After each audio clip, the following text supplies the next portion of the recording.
This is going to be a discussion of the upcoming major essay that's due on Friday, the 22nd, so you have a week to be working on this one. When you went through Unit 7, you have seen the major essay assignment listed. You click on it and it went into some details about it, particularly the length, at least 1,000 words, probably longer, following MLA format. I'll talk about that in just a moment when we look at the example essay. If you do not follow MLA format, if you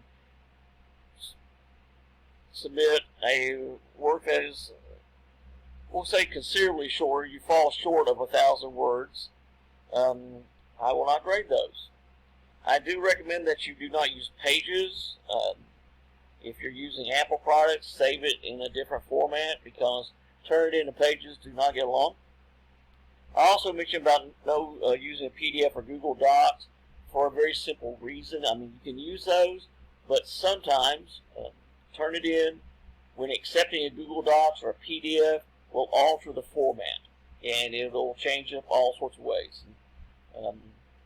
That's not what we want to see happen. You may have formatted properly, but what I look at will not be formatted properly. So please make sure that after you've uploaded it, if you did use Google Docs to submit it, or have it as a PDF and submit it, make sure that you can go back in and look to make sure your submission is in the proper formatting. I also have a comment here about AI. All material, as it says here, must be cited if you're drawing information from sources. That is the standard MLA format. Using AI-generated writing is not acceptable in any format, any percentage. So that, again, if it is wholly or partially made up of AI, you will not be receiving credit. You'll be receiving a 0. The AI detector in Turnitin will let me know. It'll show me the percentage. So please be careful about that. Do recognize that Grammarly will be an AI. As you're writing along using Grammarly, it changes your words, it changes your sentences. You did not do that, something else did. And the something else is an AI. So please be aware of that. We do not want that happening. If, when I look at the essays, there is an AI percentage, I will try to send you a message about that and give you an opportunity to eliminate all AI material. But we're getting close to the end of the semester, so that may not happen. In this particular one, if you had clicked on the blue part, it would have taken you to the module for the major essay. And at this part, I have for you, this is a video from the University of Kentucky in which a professor there explains how to use Turnitin through Canvas. And he goes into the details about how to submit your work.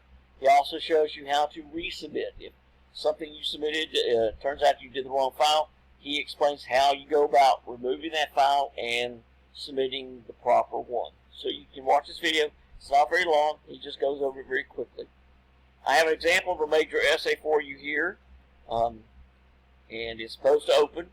Sometimes there can be issues with Canvas opening documents, but in fact, I was having this issue earlier when I was trying to make the recording earlier, and I've had to go back and fix some things. But this is the essay.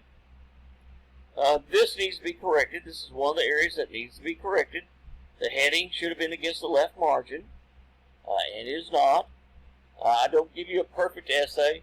Instead, I try to give you something that you can look at and see that it's reasonable. It's partly there, but there are some areas that you need to pay attention to. This is in MLA format. Notice that it is double-spaced, that the paragraphs are tabbed over. Folks, do not submit anything in block format. Paragraphs are meant to be tabbed over. Do not make everything up against the left margin. For the first line of a paragraph, you indent. Hit the tab button. Now, one thing that this one also does, it puts extra spaces, it puts in the citations using Cunningham et al. I'm going to show you on the works cited page. I have an example that you can either use that instead of using all 3 names of the authors, or you can just put Cunningham and the et al. Meaning and others, indicate that other people helped write it. So this is a little easier to do. In this one, it's not talking about the topic you have. It is talking about Greco-Roman Judeo-Christianity, the religions of those. You'll notice it does have citations from the textbook. And page 2 is missing again. Let me do this again. For some reason, page 2 has not been coming across. And for that case, I have the essay downloaded here. So that it is supposed to show at Canvas, and you'll see here's how it looks. I'll make it a little bigger for you. But you'll see that it goes through, and it provides the citations for all information drawn, whether it's quoted directly or if it is summarized or paraphrased. Anytime you use information from a source, you have to give credit. And this one is using parenthetical citations. What that means is this right here.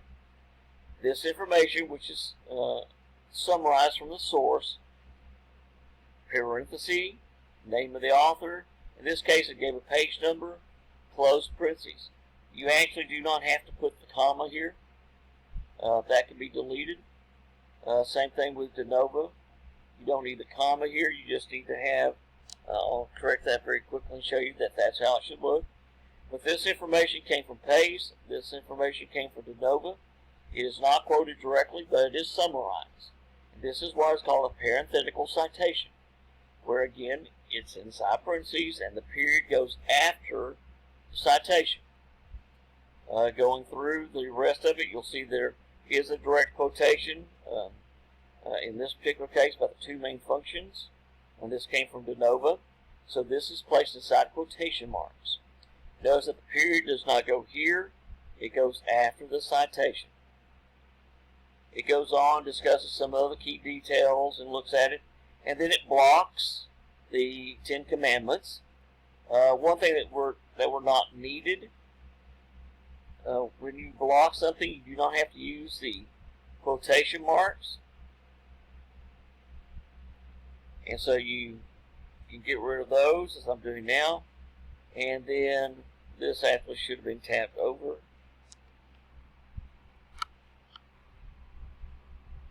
There.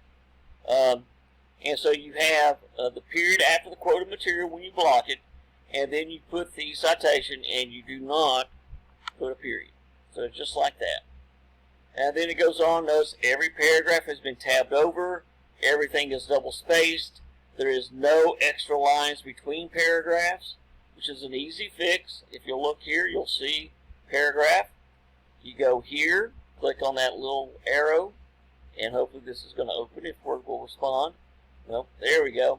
You just tell it to do double space, and you click don't add extra space between paragraphs. And it'll fix all that for you. So every paragraph you notice has been tabbed over. You have the citations for all the information. And then you have a separate works cited page listing the author of the book, the author of the article, and the author of the other article that was looked at with the URL.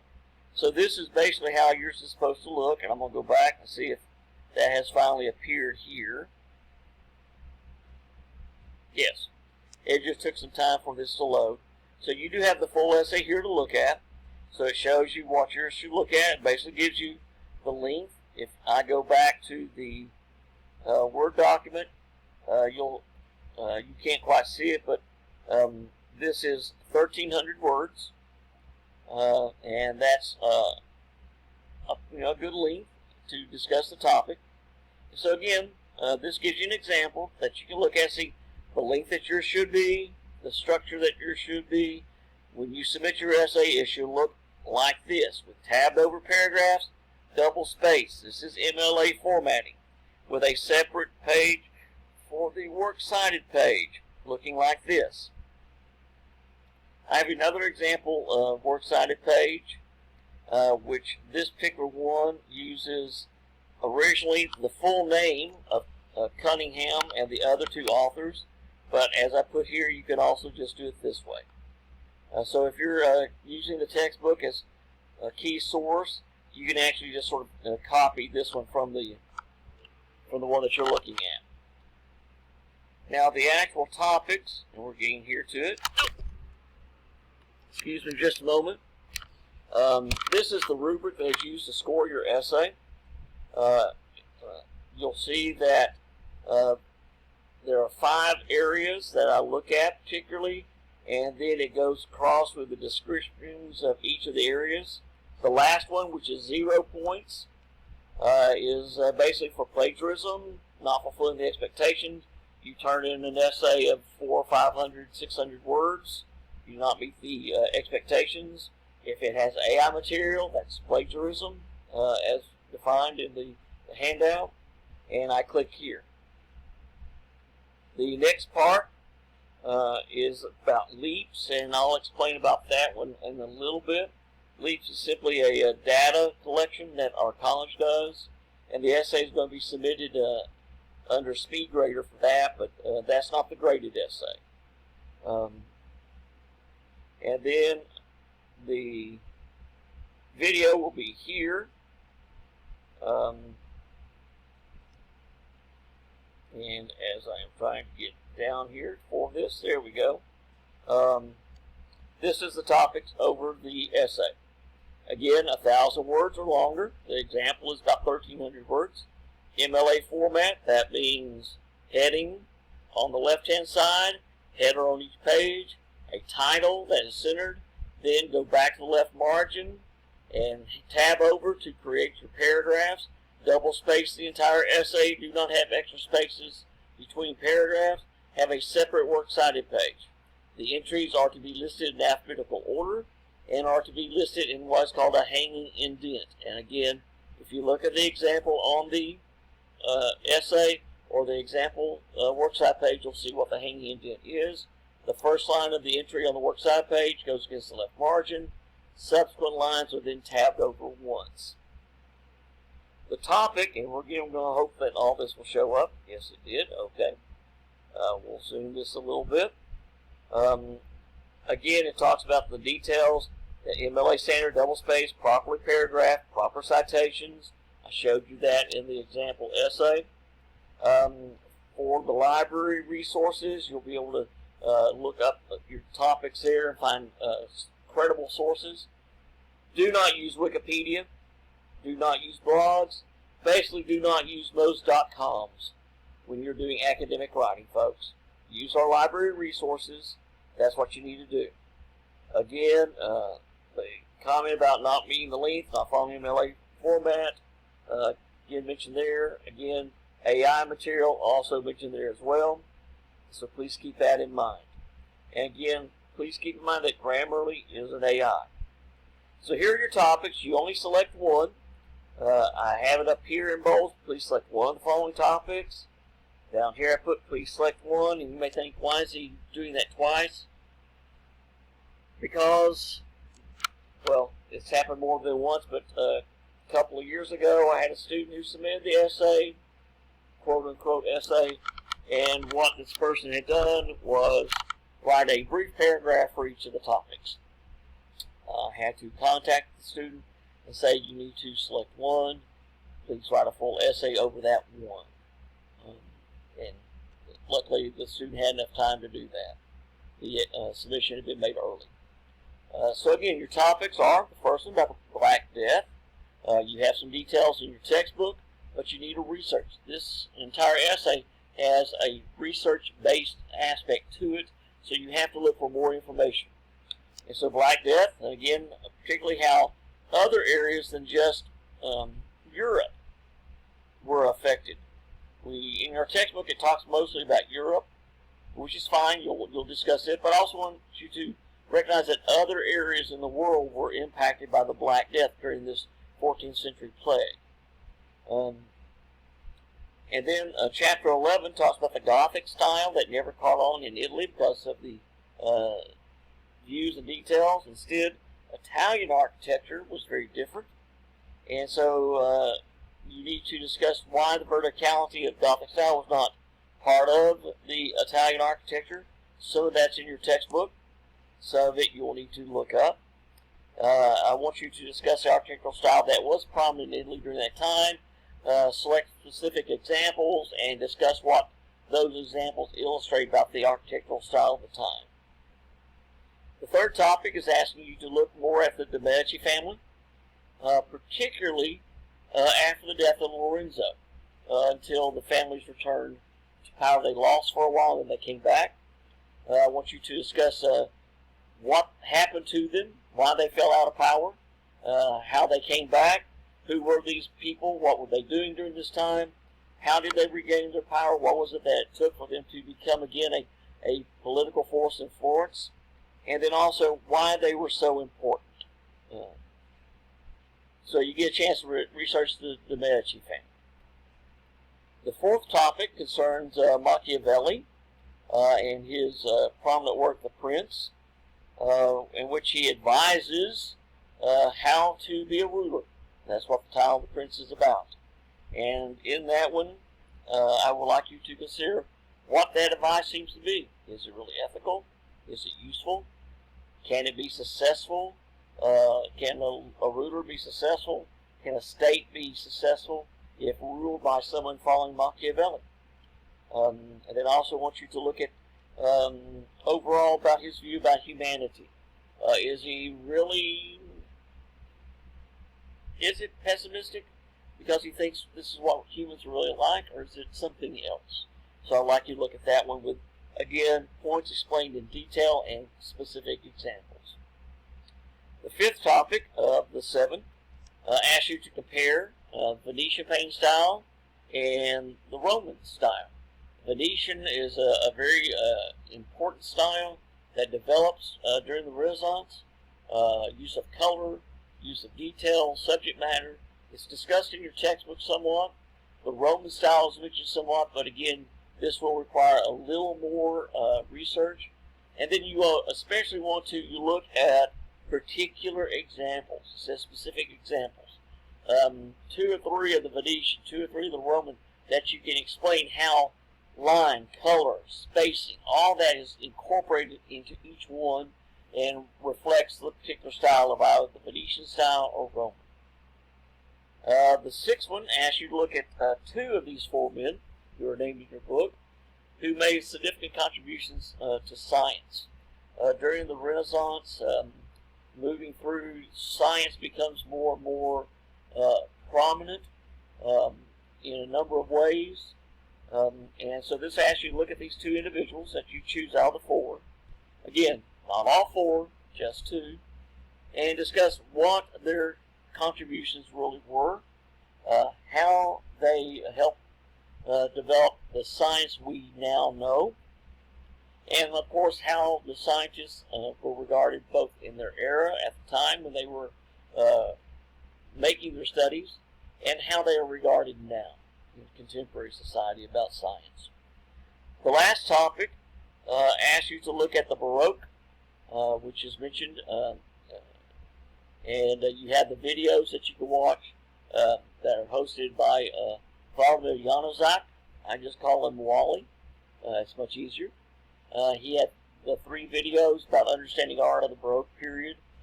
Each one's about an hour long. They're wonderful the way he does it, because he takes you to the locations. He takes you to the places. He takes you into the museums or the cathedrals, the basilicas, the chapels, where you can see the actual work. Not just see a flat picture in your textbook, but you see individuals standing in front, so you see the scope of all these works. This asks you to discuss the characteristics. There are 5 here. And then it asks you to look music, art, architecture, literature. You want to look at specific the example, and then you work on what the Baroque becomes a very important time, and you will look at these different ones here. So these are the topics, and so you work with that one. The idea of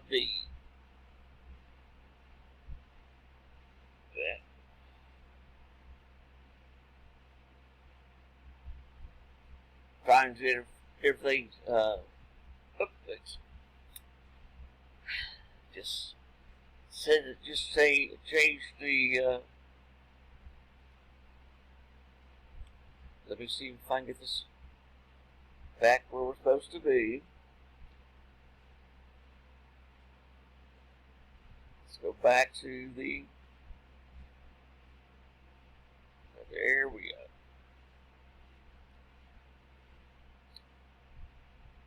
With the development of the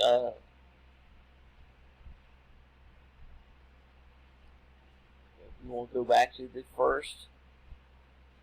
There we go.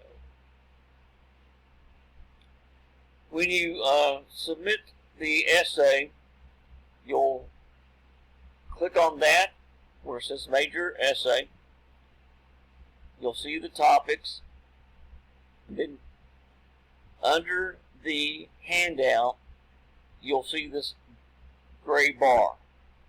This is where you click on this to load the essay, and this will open up Turnitin, which is where you will see, mine's going to show something, yeah, there it is.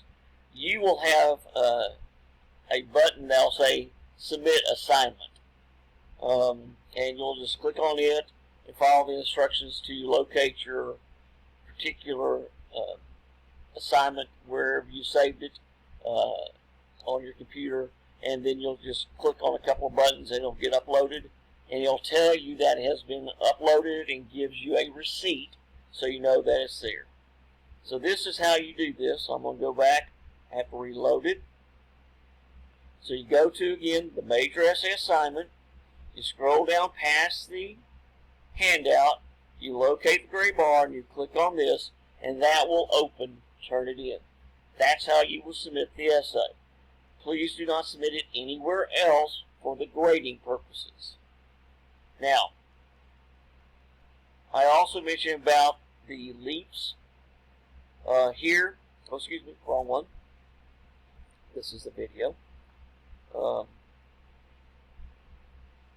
go back, I think it's, well, yeah, Major Essay Rubric for the LEAPS. I will be opening the LEAPS for you just before Thanksgiving. It is just, again, a document and data-driven process that the college has, and that will be submitted separately. It is actually under its own little module area, and we'll leave here in just a moment. Maybe. Okay. Didn't quite go where it's supposed to, but it's here. And this will be opened later for you to be able to submit the essay. And again, this one is just a separate submission. So after you've already finished the essay, I'll ask you to do it one more time, upload it, and this will go into actually SpeedGrader, where the college will then be able to do what is called harvesting the document. And so we'll talk about that. I'll do a little bit more about it later. But the LEAPS is not a major aspect for right now. This one is. Again, when you look in your textbooks for the particular chapters that this covers, it's 11 through 15. And so you have the different ones here that you can look at, again, through the 17th century. I'm just going to open that one up for you very quickly. Here we go. Maybe it'll open quickly. Maybe not. Again, so in this one you have a number of different aspects here about the Baroque. It talks a little bit about those details there for you. Some of the major figures of that era, connections in other places, and then I guess it talks about the music here. It talks about a number of other areas. It talks about the science aspects, and you'll see these individuals coming up here about the scientific truth and details there. So all this about literature, you'll see that also about the Baroque. So if you choose that particular topic, it'll be there. So again, these are the different chapters you can look at. So again, the essay topic is here. And you have other details, some examples to look at. If you do have any questions, please let me know. I'll get this essay, this video posted here in just a few minutes, I hope. And we'll look forward to reading your essays.